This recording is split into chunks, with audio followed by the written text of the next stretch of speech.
देखील सुरुवातीला जी सुरुवात जर कोणी केली असेल, मी प्रामाणिकपणानं सांगतो की त्याच्यामध्ये योगेश दादांनी केलेली होती, ते म्हणून ते बोलणं उचित होतं.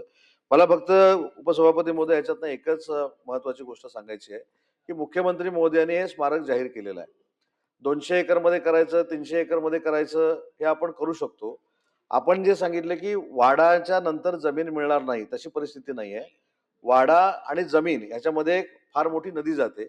त्या नदीवर देखील त्याच्यामध्ये काही कन्स्ट्रक्शन करायचं, कशा पद्धतीनं करायचं हे आपण ठरवलेलं आहे.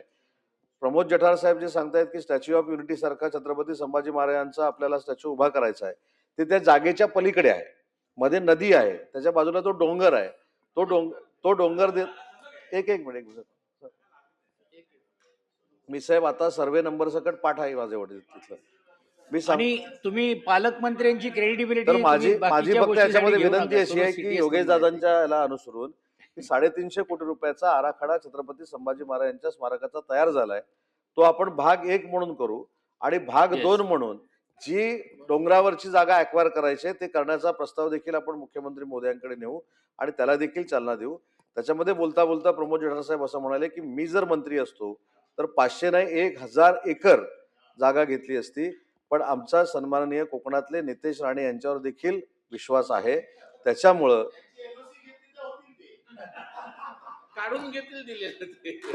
भाजपच्या कोट्यामध्ये जर मंत्रिपद शिल्लक असेल तर आम्ही सगळे मिळून प्रमोद जठार साहेबांना हे स्मारक करण्यासाठी मंत्री करा अशा पद्धतीची 100% मागणी करू आणि जिथं जिथं महाराष्ट्रामध्ये स्मारक करायचे आहेत त्या स्मारक करणारे मंत्री म्हणून त्यांना कॅबिनेट दर्जा द्या अशी देखील विनंती करू. चला, धन्यवाद. लक्षवेधी क्रमांक